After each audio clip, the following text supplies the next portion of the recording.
자, 지금 우리가 배우는 거는 생명과학 파트고요. 생명과학 파트의 특징이 사실 좀 짜잘짜잘한 암기들이 좀 많이 필요한 곳이라서 그 용어 하나하나를 어떤 의미를 붙여가지고 좀 암기를 하는 방법을 선택했어요. 오늘 암기법 여러 개가 나갈 텐데 잘 적어놓거나 또는 잘 기억해서 암기를 잘 할 수 있도록 해봅시다. 자, 먼저 신경계 얘기를 할 건데 신경계라는 말은 개자가 무슨 말이냐면 영어로는 시스템이라는 시스템, 신경 시스템. 우리 몸속에 신경 시스템이 있다. 손가락을 찌르면 아파요, 안 아파요? 찔러봐. 아프겠죠? 세게 찔러야 돼. 손톱 빼봐요. 미안해. 아프겠죠? 그렇죠? 아플 겁니다. 발가락을 찔러도 아프죠? 우리 온 몸에는 바로 저 신경 시스템이 다 연결되어 있습니다. 신경 시스템에는 그래서 온몸에 뻗어 있는데 가장 중요한 신경계는 여기 뇌하고 척수 가운데 이렇게 배치가 되어 있어요. 그래서 우리 몸에서 가장 중요한 중추가 되는 신경계를 뇌와 척수라고 합니다. 척수가 뭔지 알아요? 척수? 척수에 대한 이미지가 많이 없어서 지금 잠깐 보여줄게요. 일단 그림으로 그리면 쌤 몸을 잠깐 그려볼게요. 머리는 작고 다리는 길고 그죠? 이게 쌤이죠? 딱 봐도 쌤이잖아, 그죠? 뭘 보고 알 수 있죠? 다리가 긴 걸 보고 알 수 있습니다, 그죠? 그래서 뇌와 척수가 뇌에 연결돼 있어요. 연결해서 척추를 따라서 이렇게 콩나물처럼 연결. 이게 뇌라는 1번 뇌라는 부분과 척수라는 부분이 바로 중추가 되는 신경계, 중추신경계입니다. 1번과 2번을 중추신경계라고 불러줘요. 우리 몸에 있는 신경계를 크게 두 부분으로 나누면 중추신경계와 그리고 뇌에서 뻗어나와 있는 세쌍, 네쌍, 다섯쌍, 여섯쌍, 일곱쌍, 여덟쌍 등등등 전체 12쌍 척수에서 뻗어나간 한 쌍, 두 쌍, 세 쌍, 네 쌍, 리쌍 그래서 전체 이렇게 온몸으로 뻗어있는 신경계들이 있습니다. 자, 이렇게 온몸으로 뻗어있는 신경계를 두 번째 신경계에 말초신경계라고 불러줍니다. 이게 끝 말자니까 온몸 구석구석 뻗어있구나 라고 생각하면 돼요. 자, 중추신경계는 크게 방금 말했듯이 뇌라는 부분과 척수라는 부분으로 나누어져 있습니다.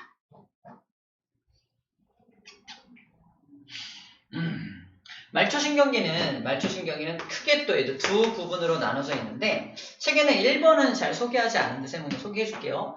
채성신경계라는 게 있고 자율신경계라는 게 있어요.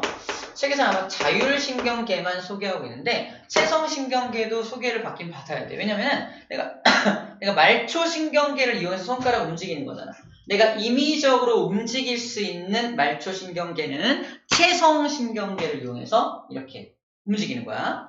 근데 내 마음대로 안 되는 신경계가 지 마음대로 자율이야. 자율신경계야. 자, 지금부터 내 마음대로 되는지 안 되는지 확인해 봅시다. 지금부터 심장을 잠깐만 멈춰봐요. 잠깐이면 돼. 시작! 쓰러져야 되는데? 아무도 안 쓰러지네요. 심장이 내 마음대로 멈추나요? 말 안 들어 얘. 심장과 같은 이런 내장기관에 연결된 신경이 바로 자율신경계입니다. 그러면 아까 저녁 먹고 왔나요? 저녁 먹은 사람? 저녁 먹었나요? 저 안 먹었어? 점심 먹은 게 다예요? 배고프겠다. 저녁 먹은 사람들은 지금 소화가 막 일어나고 있을 거 아니야? 잠깐 소화 멈춰봐요. 수업하는데 뭐하는 짓이야? 소화시키고 있고. 잠깐 멈춰! 되나요? 안 되잖아요. 그죠? 이렇게 내 마음대로 할 수 없는 것들, 내장기관에 연결된 그런 신경계가 자율신경계. 내 마음대로 안 돼요. 근데 내 마음대로 할 수 있는 건 이제 근육을 움직이거나, 그죠? 얼굴 근육 움직이거나 이런 거 내 마음대로 할 수 있잖아요. 그지? 얼굴 근육 움직이는 건 여기. 뇌에 연결된 게 다 얼굴에 관련된 게 뇌에서 뻗어나온 말초신경계, 즉 뇌에서 뻗어나온 체성신경계 가지고 얼굴 근육 같은 걸 움직이는 거고, 이 팔이나 다리 같은 것들을 움직이는 건 척수에서 뻗어나온 신경을 가지고 움직이는 거예요. 가끔씩 여기 신경이 끊어지신 분들, 목에서 신경이 툭 끊어진 사람 죽나요? 신경만 끊어진 거기 때문에 척수를 못 쓰는 거예요. 그러면 온몸을 쓸 수가 없습니다. 얼굴을 움직여. 왜? 뇌신경은 살아있으니까. 하지만 척수신경이 다 죽어서 몸을 움직이지 못합니다. 상상이 되나요? 뇌에서는 막 팔을 움직이고 싶은데 전혀 움직이지 않아요. 이렇게 표현해요. 내가 내 몸속에 갇혀있는 느낌이다. 그렇겠죠? 내가 내 몸속에 갇혀있는 느낌이 드는 게 이제 신경이 끊어졌을 때 그런 느낌을 받게 돼요. 또 병 중에 신경이 자꾸 퇴화되는 병들이 있어. 신경이 퇴화돼. 여러분들이 움직이지 못하는 그런 병들이 있는데, 뭐 알츠하이머라던가 루게릭병이라던가 등등 여러 가지 신경이 퇴화되면서 생기는 그런 병들이 바로 이런 느낌들을 받게 됩니다. 여러분들이 움직일 수 없는. 또 되게 루게릭은 되게 웃긴 게 뭐냐면, 감각신경은 살아있어. 감각신경을 이제 배울 건데, 감각신경은 감각기관에 연결돼서 감각을 이렇게 중추신경으로 넣어주는 신경이거든? 근데 운동신경이 다 죽는 게 루게릭병이야. 다시 말해서 누구예요? 모기가 이렇게 와. 우리 어떻게 해요? 뭐야? 꺼져.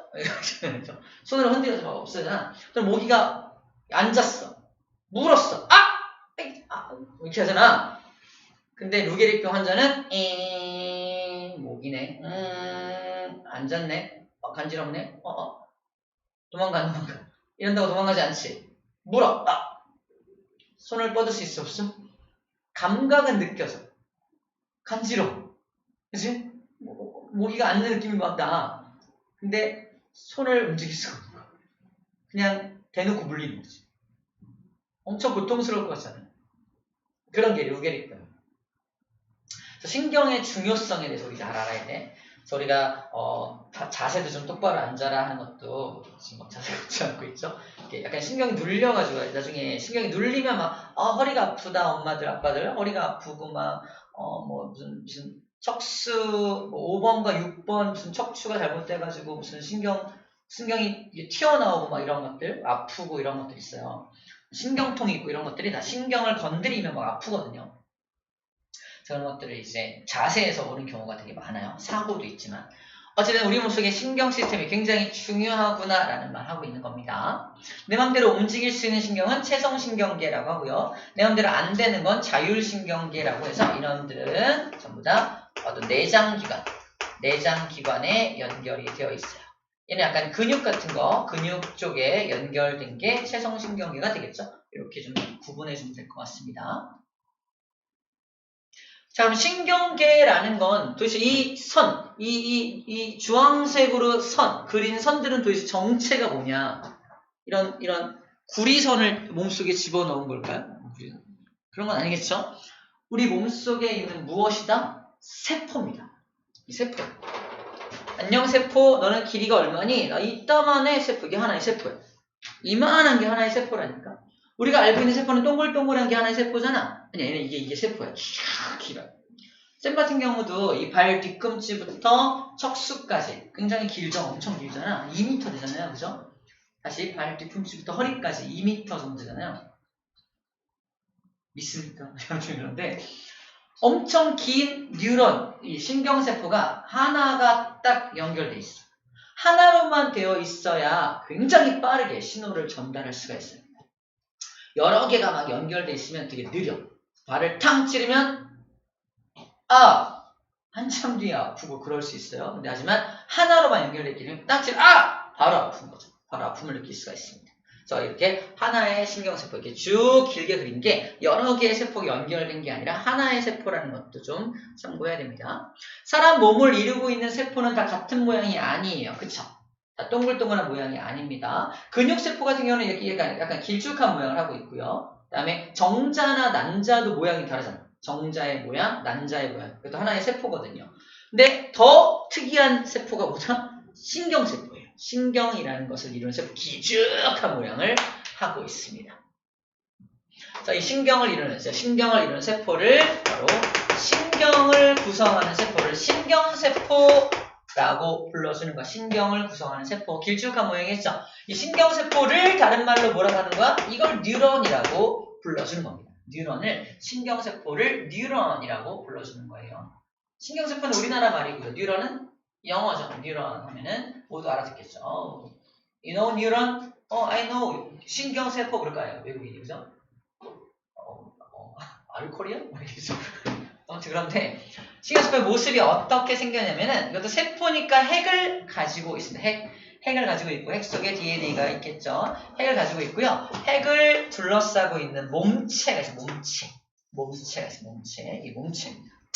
몸체에는 이렇게 신호를 전달받을 수 있는 돌기들이 이렇게 뻗어 있어. 신호가 어디서 올지 모르니까 돌기가 뻗어 있습니다. 돌기가 이렇게 뻗어 있고요. 여기는 또 다른 돌기가 연결이 돼서 그 다음 뉴런으로 신호를 전달시키는 역할을 하는 그런 돌기가 뻗어 있습니다. 이 끝에서는 또 이렇게 돌기가 이렇게 매출되어서 돌기가 연결되어 있습니다. 자, 가운데 지나가는 돌기에는 이렇게 어떠한 특정한 이러한 막 같은 구조물, 이거를 이제 마리집이라고 하는데, 마리집이라는 구조물이 이렇게 감싸고 있는 세포도, 신경세포도, 뉴런도 있습니다. 자, 정리하면 신경세포의 모습이 이렇게 앞쪽에 있는 이 녀석을 뭐라고 하냐면 신경세포의 몸체라서 신경세포체라고 합니다. 신경세포의 몸체라서 그 안에 당연히 뭐가 들어있다? 핵이라는 녀석이 들어있게 되겠죠. 그 다음에 신경세포체에 뻗어있는 이런 돌기들을 뭐라고 하냐면 이 돌기들을 수상돌기, 가지돌기, 가지처럼 뻗어있는 돌기라서 가지돌기라고 써있을 거예요, 책에. 그래서 가지돌기라고 써있습니다. 이거는 다른 뉴런에서 이렇게 신호를 전달해주면 이가 감지해가지고 이거를 다시 신호로 만들어주는 작업들을 해주는 게 이 가지돌기 역할입니다. 그다음 뒤쪽에 연결되어 있는 이 커다란 돌기를, 이 길쭉한 돌기를 축삭돌기라고 불러줘요. 축삭돌기라고 불러줍니다. 자, 이 부분은 그래서 축삭돌기의 말단부다. 축삭돌기의 말단 부위라고 불러주게 됩니다. 축삭돌기의 말단 부위라고 불러줘요. 그래서 자극이 오면 자극은 이 방향으로 자극이 전달이 됩니다. 자극의 방향은 이렇게 전달되는 거예요. 머리 쪽에서 다리 쪽으로 전달되는 그런 느낌으로 기억해줍니다. 거꾸로는 갈 수가 없다라고 기억하면 돼요. 거꾸로는 신호가 갈 수가 없어요. 이렇게만 전달된다. 하면 됩니다. 자, 신경세포는 그래서 이게 대표적인 모습이야. 근데 이런 모습만 있는 건 아니고 또 변형된 모습이 두 가지가 더 있습니다. 좀 이따 그림을 통해서 살펴보도록 할게요. 약간 변형된 모습도 있어요. 오케이. 자, 그러면 암기법을 좀 먼저 설명을 좀 할게요.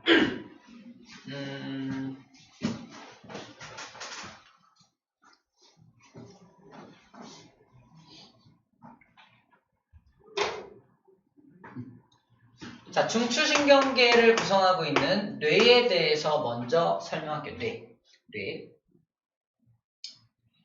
뇌를 그림으로 그리면 이렇게 커다란 뇌가 위쪽에 배치가 되어 있습니다. 잠깐 뇌 좀 꺼내볼까? 안 되네. 힘든가요? 그림으로 보자. 쉽지만. 자, 이 커다란 뇌를 그래서 뭐라고 하냐면 커다란 뇌, 대뇌라고 불러줍니다. 그 다음에 이제 정가운데 배치되어 있는 뇌가 있는데 이거를 중간에 있는 뇌, 그래서 중간뇌라고 불러요.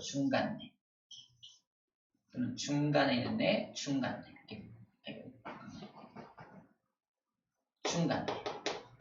딱 중간에 있는 뇌에서 중간뇌라고 불러줍니다. 그리고 대뇌하고 중간뇌 사이, 이 사이에 이렇게 끼어있는 이러한 뇌가 사이에 껴있는 뇌, 이 사이에 껴있는 뇌를 그래서 사이간자 써서 간뇌라고 불러주는 거야. 사이 간자서 간뇌라고 불러주는 겁니다. 그 다음에 중간뇌 밑에 연결되어서 이렇게 척수하고 연결되는 요 부위가 있는데 여기 부분을 연수라고 불러줘요. 연수 부분이에요. 그 다음에 이 뇌 뒤쪽에 이렇게 조그맣게 이렇게 달려있는 뇌가 하나 있는데 여기에 다시 말해서 뒤에 달려있는 작은 뇌, 소뇌라고 불러줍니다. 다시 말해서 뇌는 전체 몇 부분으로 이루어져 있다? 총 5부분으로 이루어져 있고요. 연수에 연결되어 있는 게 바로 척수입니다. 요 1번, 2번, 3번, 4번, 5번이 바로 뇌를 구성하는 5개의 뇌를 말하는 거고요. 척수는 중추신경의 두 번째가 되겠죠. 뇌가 있다면 얘는 두 번째 척수 부분이죠. 그래서 뇌와 척수로 했을 때 뇌와 척수는 결국은 이어져 있는 겁니다. 이어져 있어요. 그래서 신호를 주고받아요. 주고받습니다. 그 뇌하고 척수는 도대체 뭐냐? 뇌를 끄집어내면 넌 누구니? 물어보면 뭐라 그러잖아? 저 뉴런인데요. 그래요. 뇌는 엄청나게 많은 뉴런들이, 신경세포들이 잔뜩 모여있는 게 뇌입니다. 또 잔뜩 모여있는 게 척수야. 뉴런 덩어리야, 뉴런 덩어리. 신경세포 덩어리야.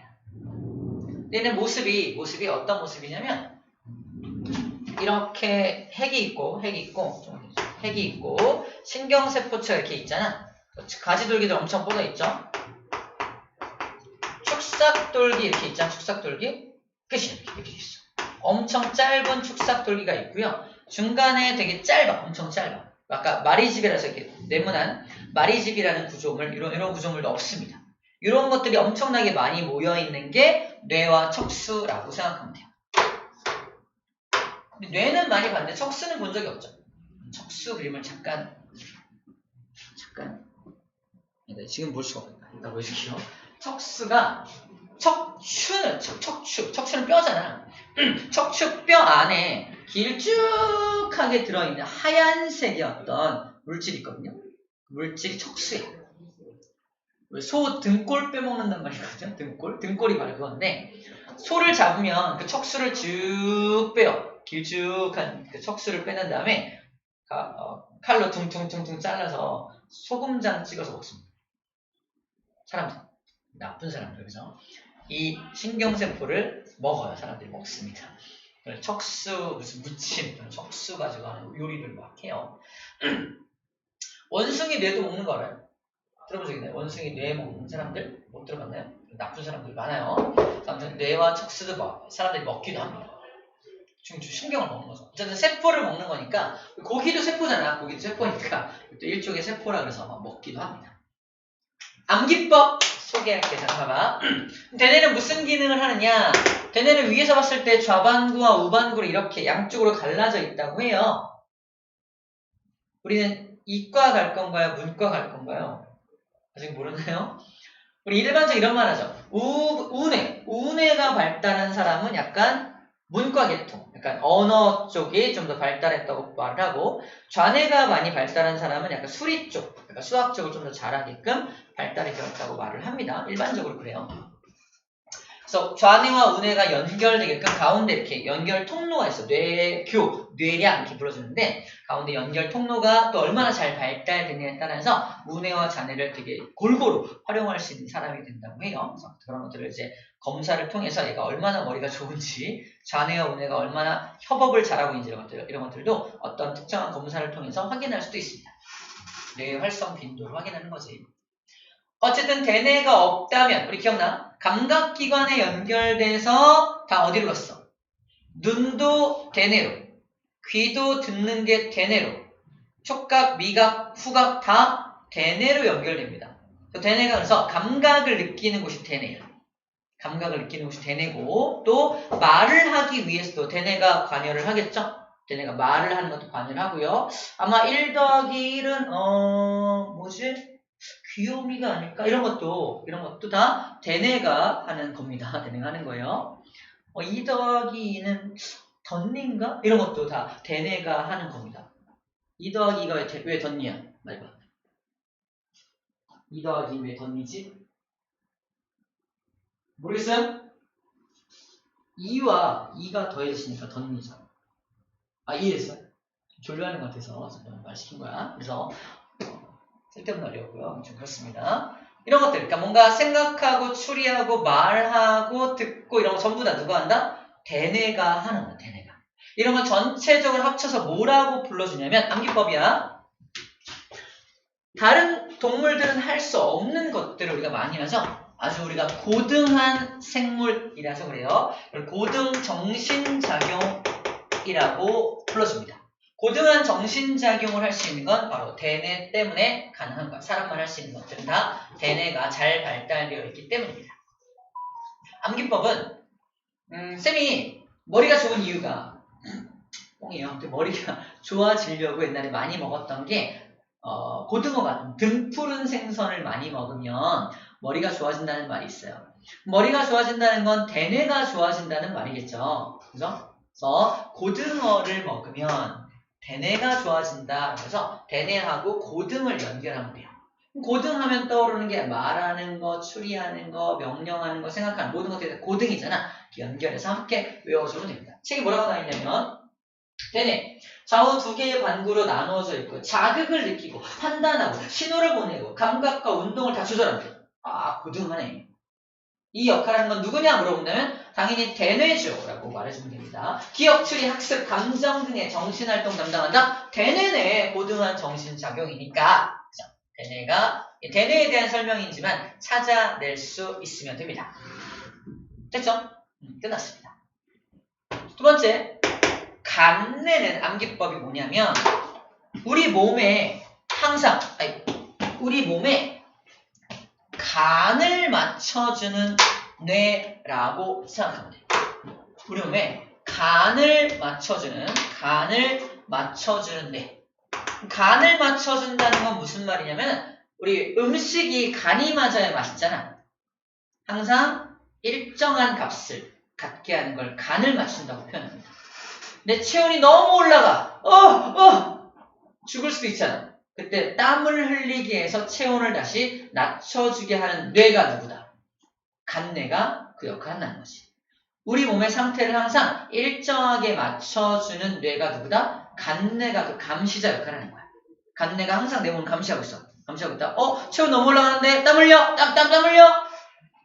덥게 만들어. 옷 벗게 만들어. 이런 것들 다 간뇌가 하는 역할이야. 밥을 먹었더니 혈당량이 너무 올라가. 혈당량 낮춰. 큰일 나.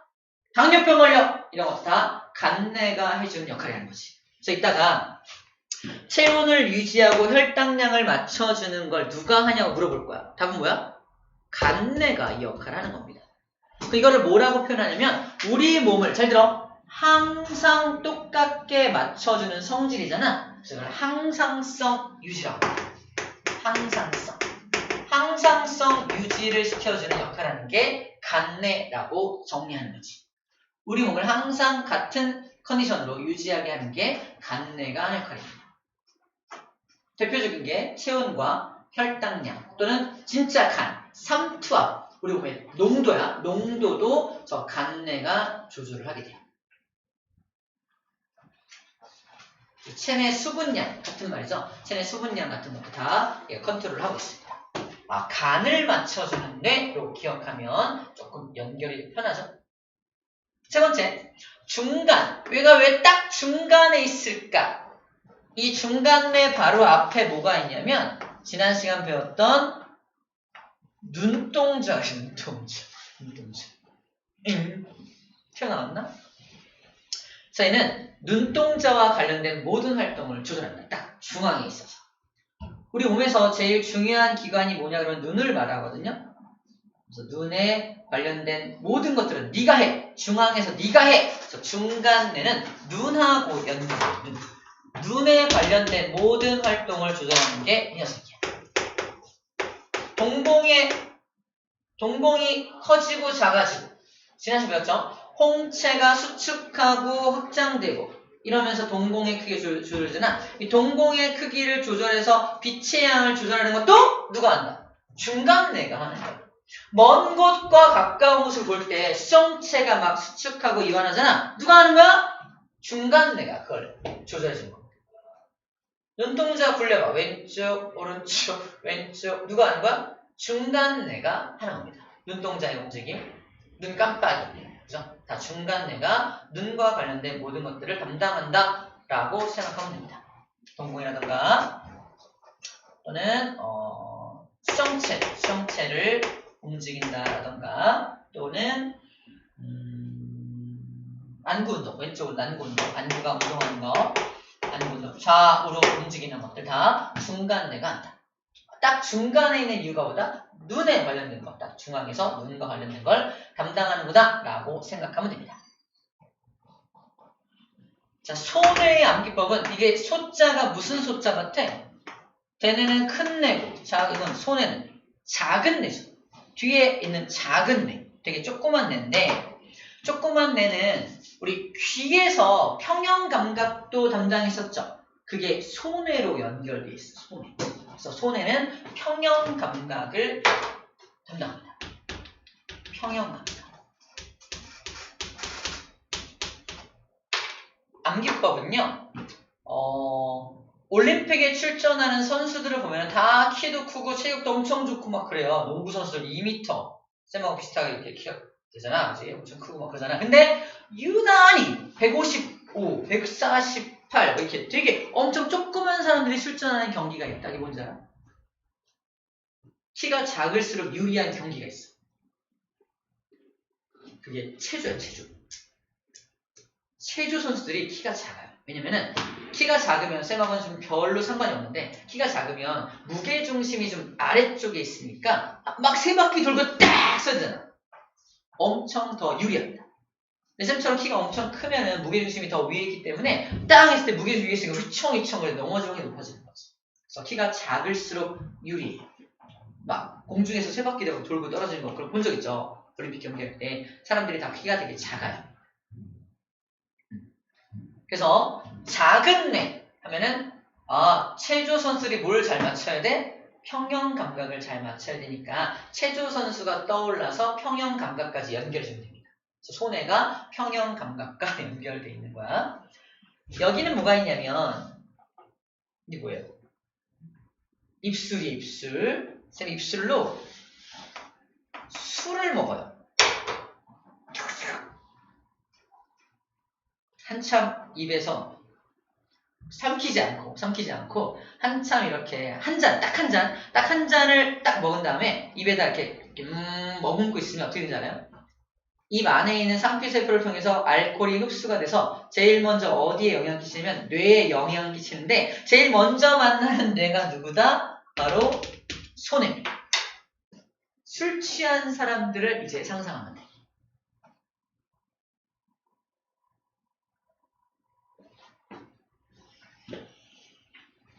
너 왜 옆으로 가냐? 이러죠.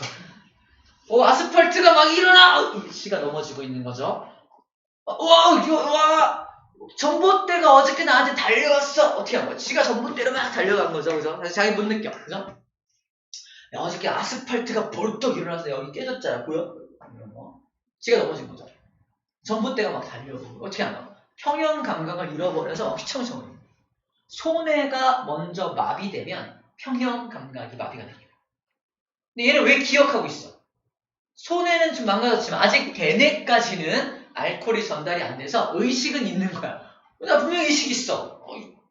아니야. 의식이 있단 말이야. 의식은 있는데 휘청거려. 많이 봤나요? 본 적 있나요? 본 적 있어요. 끄덕거리는 사람들은 집에서 좀 그죠? 네. 쌤은 술을 잘 안 먹습니다. 먹으려니까 힘드네요. 그런데 이 평형 감각과 관련된 게 소뇌다라는 것도 거리 가까우니까 그럴 수 있겠구나 생각하면 돼요. 그리고 좀 거리가 멀긴 한데 술을 할 일이 되게 많다. 술을 많이 먹으면 다음날 되게 힘들어 하십니다. 왜냐면 숙취라는 게 남아. 알코올이 분해되면서 아세틸알데하이드라는 물질이 만들어진다. 그래서 되게 숙취 때문에 힘든데 술을 조금만 먹고도 엄청 취할 수 있는 방법이 있어요. 방금 말한 그 방법. 삼키지 마. 머금고 있는. 한 잔만 딱. 그래서 되게 빨리 잘 취하기 위해서 숙취 없이 빨리 취하는 방법은 빨대로 술을 먹는 방법이에요. 빨대로. 본 적 있나요? 못 봤죠? 본 적 있어요. 빨대를 빨아먹어요. 조금씩. 그러면 엄청 소뇌한테 자극을 많이 줘가지고 금방 취합니다. 술은 취하려고 먹는 사람도 있습니다. 그 사람들은 그렇게 술을 먹기도 해요. 왜 그런 게 적용이 되냐? 바로 이런 원리 때문에. 입과 거리가 가장 가깝죠. 엄청 가깝죠. 여기 뒤통수 쪽에 있으니까 엄청 가까우니까 그럴 수 있다는 거야. 자, 지금 이렇게 쌤을 망가지면서까지 얘기한 이유는 뭐다? 손해가 평형 감각을 담당하는구나라는 걸 기억하게 하는 겁니다. 평형 감각만 담당하는 게 아니라 얘는 모두 담당하냐면 손가락의 움직임 있잖아. 손가락의 움직임을 대뇌가 담당을 하는데 손해도 같이 담당을 해줘요. 수익은이라고 하는데 수익은 조절. 숫자가 이제 손 숫자예요. 손의 근육들을 조절하는 것도 손해가 담당을 같이 해줍니다. 손해가 발달된 사람은 되게 젓가락질이 되게 잘 엄청 예민하게 잘 반응할 수 있는 사람들인 거지. 그래서 술을 많이 먹으면 이것도 이게 느려지는 거예요. 안녕. 아무튼 그만해야겠다. 그렇습니다. 이렇게 이해해주면 돼. 그래서 이걸 약간 응용하면 귀에서는 두 가지 작용을 하잖아. 듣는 작용도 하고 두 번째로는 평형 감각도 하잖아요. 그 듣는 즉 우리 청각신경은 어디로 연결돼 있다? 대뇌로 연결돼 있고요. 평형 감각을 담당하는 신경은 어디로 연결돼 있다? 손해로 연결돼 있는 겁니다. 그래서 귀에서는 두 군데로 신경이 뻗어 있다는 걸 상상할 수 있겠죠. 대뇌 쪽도 뻗어 있고 손해 쪽도 뻗어 있는 거예요. 귀에서 양쪽으로 뻗어 있겠죠. 듣기도 하고 평형도 해야 됩니다. 그죠? 마지막 연수. 연수는 이렇게 암기할 거예요. 좀 어이가 없긴 한데 학교 선생님들은 방학 때마다 연수를 가요. 선생님 학교 선생님이나 교장 선생님이세요? 선생 이번에 방학 때 연수 좀 갔다 와요. 라고 말했어? 내가 뭐라 할까? 안 가요. 내가 왜 가요? 네가 가든가. 선생! 지금 교장 선생님들 나한테 뭐라 그러는 거야? 가기 싫다고요. 막 이러고 막 안 가. 어떻게 될까? 당신 해고야. 다음날부터 쌤은 라면만 먹습니다. 돈이 없어. 연수를 안 가면 생명활동을 유지할 수가 없습니다. 어이가 없죠, 그지? 연수는 생명활동과 직접적 관련이 있습니다. 생명활동의 중추라고 불러주는데 생명활동에 대한 건 뭐냐면 심장박동을 빠르게 하거나 느리게 하거나 이런 거 다 연수가 담당을 하고요. 호흡운동. 우리 운동을 많이 하면 호흡이 바빠지잖아. 누가 하는 거야? 연수가 하는 거야. 연수가 이 일을 안 하면 엄청 뛰었는데 숨을 천천히 쉬어. 죽어요. 산소를 막 빨리 공급해줘야 되는데 숨을 천천히 쉰다? 몸에서 요구하는 산소를 충분히 제공하지 못하니까 어지러워서 쓰러 죽습니다. 숨을 빨리 쉬어줘야 산소를 빨리 공급해줘야 살아남을 수가 있는 거야. 생명활동을 조절할 때 굉장히 중요해요. 그래서 심장박동이 멈추거나 호흡이 멈추면 어떻게 돼요? 그 사람 죽죠. 그래서 사고가 나서 연수를 다쳐. 이 사람은 죽어요. 사고가 나서 대뇌를 다쳐.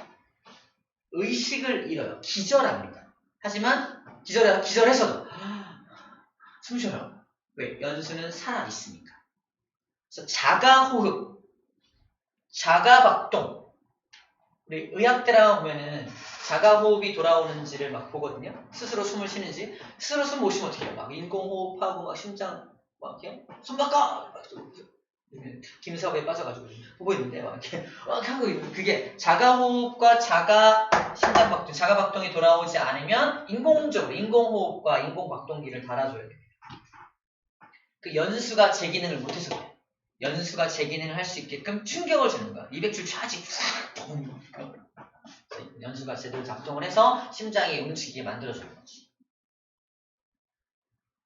그래서 여기까지 배우면 우리가 뭘 구분할 수 있냐면 식물인간과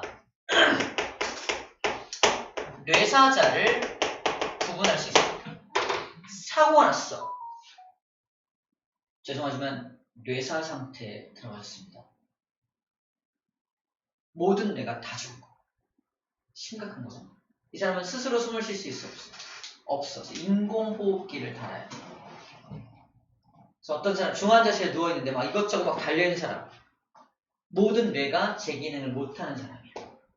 인공으로 이 사람을 살리고 있는 거지. 인공적으로. 근데 인공적으로 살리는데 들어가는 비용이 꽤 들어가요. 한 달에 뭐 100만 원 이상 들어가니까. 누워만 있는데도 이 사람 생명을 유지하기 위해서 들어가는 비용이 크니까 이걸 1년, 2년, 3년, 4년 이렇게 기다리는 사람들이 있죠. 자기 가족이니까. 하지만 되게 힘든 일이라는 걸 이해해줘야 돼요. 그래서 어쩔 수 없이 이제 안락사라던가 생명 유지 장치를 떼거나 이런 것들을 하기도 하시고, 이게 이제 뇌사자들의 특징이야. 근데 식물인간은 뭐야? 마치 식물처럼 생명 활동을 해. 근데 식물은 뭐가 없어요? 뇌가 없잖아. 생각은 못하는 거야. 뭐가 죽은 거지? 대뇌가 죽어. 대뇌가. 이 사람은 대뇌만 딱 죽은 사람이고, 이건 모든 뇌가 다 죽은 사람이에요. 식물인간이라는 표현과 뇌사자라는 표현. 식물인간은 그냥 누워있어, 혼자. 뭐 달려있는 게 없습니다. 수액 정도만 달려있을까? 수액은 이제 영양분을 공급해야 되니까, 먹지 못하니까, 씻기도 못하잖아. 그래서 이제 수액 정도만 달려있을 뿐이지, 그냥 인공호흡기 같은 거 없어요. 숨쉬고 살아요. 그냥 누워 잠자는 것처럼 항상. 1년을 잠을 자고 2년을 잠을 자고 3년을 잠을 주무시는 것처럼 누워 계신 분들이 식물인간. 마치 식물 같은 사람들이라는 거죠. 이 사람들은 이제 소변이나 대변도 다 받아내야 되고, 음식물도 이렇게 기도 같은 걸 이렇게 공급하기도 하고, 수액으로만 하기 좀 그러면, 왜 소화기관이 안 쓰면 퇴화되잖아. 소화기관도 살아있잖아. 그래서 음식물을 이제 기도를 통해서 식도를 통해서 일부러 넣어줘가지고 소화 운동하겠고, 대변을 하겠죠. 대변을 싸면 또 대변도 뽑아내고, 뭐 이렇게. 어쨌든 언제 살아날지 모르니까 기관이 퇴화되지 않게끔 유지해주는 장치들을 계속 해주고, 활동, 노력들을 해주고 있는 거죠. 아무튼 요즘에 김사부끼리 이입했어. 그런데 자, 뇌까지 공부를 좀 해봤습니다. 이 척수에 대한 것들은 좀 이따가 또 해줄 건데, 척수도 되게 엄청난 역할을 많이 해요. 일단은 쌤이 여기 발을 콩 찔러. 야! 퉁 찔렀어. 못에 찔렸어. 아픔을 어떻게 느끼죠? 감각신경을 따라서 먼저 어디로 간다? 척수로 가요. 척수로 가면 척수에서 야 찔렸나봐. 뇌한테 정보를 보내. 야 발을 떼야지. 알았어. 야, 발 떼래. 알았어. 이미 이만큼 찔렸어. 그지?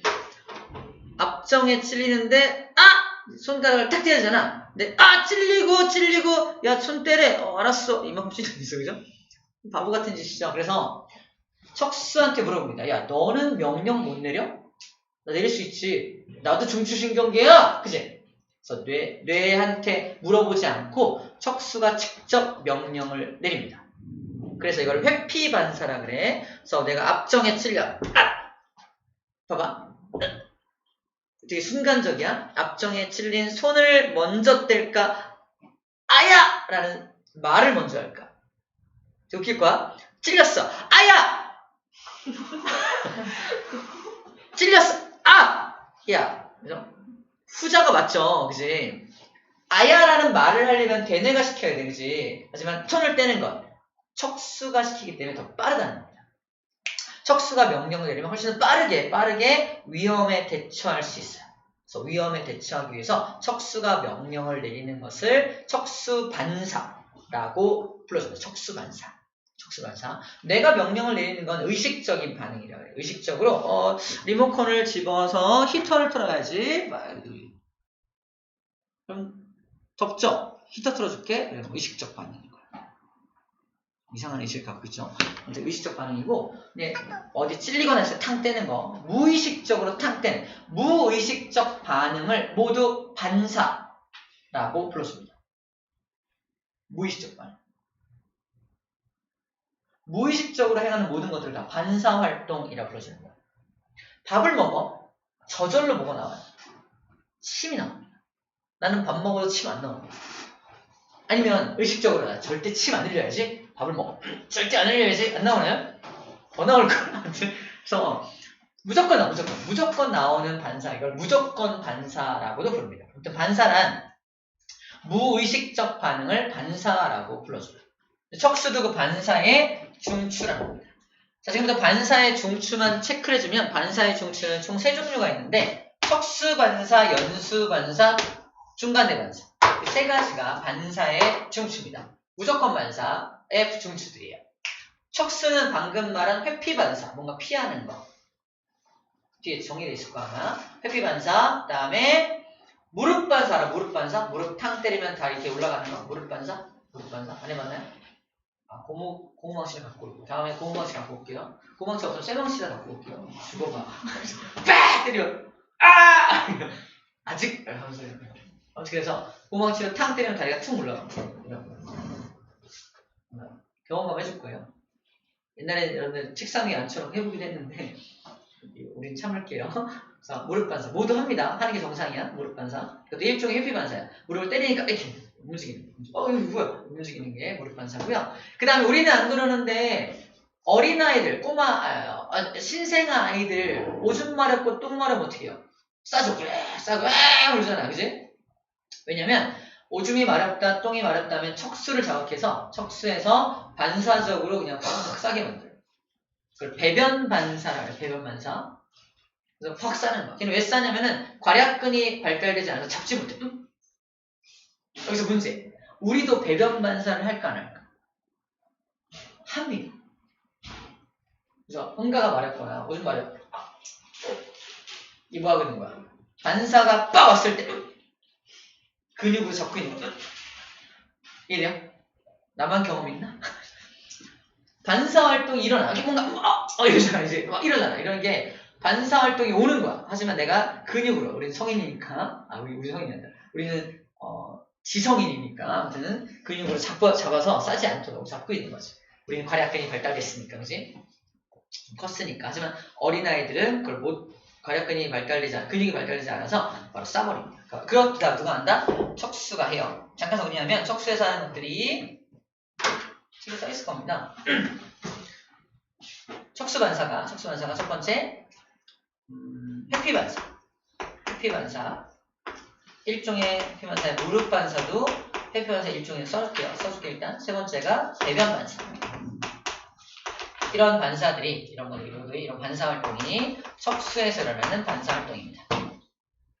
연수에서 일어나는 반사 활동은 암기법인데 얼굴에서 일어나는 모든 것들이 다 연수 반사. 예를 들어서 눈물이 나. 연수가 눈물을 흘려. 눈에 뭐 들어왔어. 눈물이 저절로 막 흘러. 연수가 시키는 거야. 또 얼굴에서 일어나는 거, 기침이다. 애취, 재채기, 기침, 구토 이런 것들 다 얼굴과 관련된 모든 것들이 다 연수에서 일어나는 반사입니다. 암기법이야. 연수 반사는 얼굴과 관련된 모든 반사 활동입니다. 나와있다. 142쪽에 무조건 반사 연수, 재채기, 딸꾹질, 침분비 나와있죠. 재채기나 딸꾹질, 침분비 다 얼굴에서 일어나는 거잖아. 그러니까 연수 반사라는 거. 척수 반사는 위에 뜨겁거나 날카로운 물체가 몸에 닿았을 때 몸을 훔친다. 이거 회피 반사라고 했죠. 무릎 반사까지 정리되어 있네요. 자, 중간대는 뭘 하냐면은 아까 눈과 관련된 거잖아. 동공이 커지고 작아지는 것도 일종의 반사 활동이야. 저절로 동공이 커지고 작아지는 거.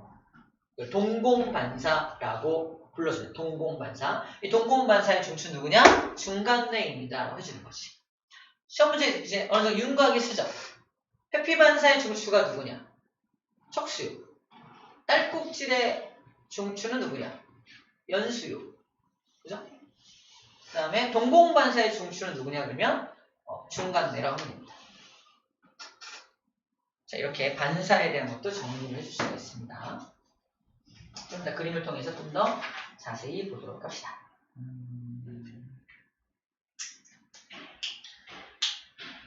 자, 마지막으로 이제 말초신경계만 좀 강의를 할게요. 말초신경계 암기법만 좀 강의할 텐데 이거 지울게요.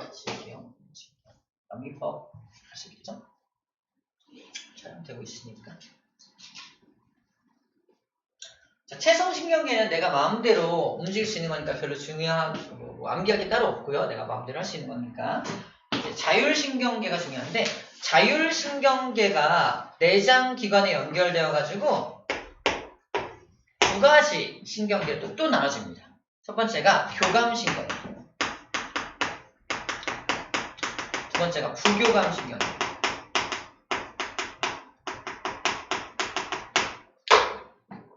나나 친구들 중에 시험 기간만 되면 소화불량에 걸리거나 아프다고 배가 아프다고 하는 애가 있다.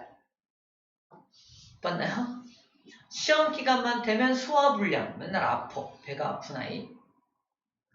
신경이 되게 예민해서 그런 건데 시험 기간에 극도로 긴장하잖아. 긴장하면 교감신경이 작동을 해서 내장기관 중에 해당하는 위 또는 소장 이런 데 자극을 해가지고 소화 활동을 잘 못하게 만들어요. 소화 능력을 잘 억제시킵니다. 이게 교감신경의 역할이야. 그래서 암기법은 교감신경은 나를 흥분시키거나 또는 공포, 흥분과 공포 이런 걸 느끼게 하는 게 교감신경이에요. 암기법은 교감 선생님은 겁나 재수없어. 교감 선생님은 나쁜 사람이야. 하지만 교감 선생님은 나타나면 애들이 막 욕을 하고 선생님 때문에 소화가 안 돼. 저는 깜짝 교감 선생님이다! 이래요. 그래서 깜짝 놀라고 공포. 약간 귀신을 봤을 때 느낌. 그게 교감신경이 작용할 때 모습이야. 저 책에 뭐라고 써있냐면 심장박동이 어떻게 된다? 심장박동이 촉진된다. 호흡도 가빠져요. 호흡. 귀신 봤을 때 느낌이야. 심장 막 빨리 뛰고 호흡 빨리 뛰려면 혈당량이라는 게 있는데 혈액 속의 당분의 양도 증가해야 된다. 그래야지 혈액 속에 이 당을 이용해서 심장이 막 빨리빨리 뛸 수가 있대. 혈당량도 막 증가해야 돼. 심장박동 촉진, 호흡 가빠지고 혈당량 올라가고 동공은 확장됩니다. 동공이 막 커져. 놀라는 거 이런 장면 상상이 됩니다. 동공이 커진다. 내가 다 했나? 소화가 잘 된다 안 된다? 소화가 잘 안 되죠. 그래서 소화가 억제가 돼요. 소화 운동이 억제가 됩니다. 그렇게 140쪽 맨 밑에 정리되어 있네요. 자, 혈당량까지 썼죠? 거기 오른쪽에 혈당량도 함께 써주면 좋을 것 같아요. 혈당량이 마지막에 빠져있네요. 혈당량을 올립니다. 그래서 교감신경이 혈당을 올려주는 작용을 해요. 하나가 더 있는데 그거는 책에 안 나와 있으니까 굳이 설명하지 않을게요. 오케이. 자, 근데 이렇게 맨날 우리 학교에 교감 선생님 같은 사람만 있으면 우린 다 죽겠죠. 맨날 놀래요. 그래서 부교감 선생님 같은 사람도 있어야 되는 거예요. 부교감 선생님은 다시 쟤 원래 저래 네가 좀 참아 이렇게 좀 나를 좀 안심시켜 주시는 분이 부교감 선생님이셔. 다시 심장박동 안정화시키고 호흡도 안정화, 혈당 낮춰주고 동공 다시 제자리로 소화가 잘 되게 도와주시는 분입니다. 그래서 이런 것들 교감 선생님과 나쁜 사람이야 부교감 선생님으로 함께 기억하면 어떨까라고 생각해봤습니다. 이렇게 정리하면 될 것 같아요. 오케이. 잠깐 쉬었다가 1시간 됐어 벌써. 잠깐 쉬었다가 그림으로 정리 한번 하고 문제를 풀도록 할게요. 잠깐만 쉬었다 합시다.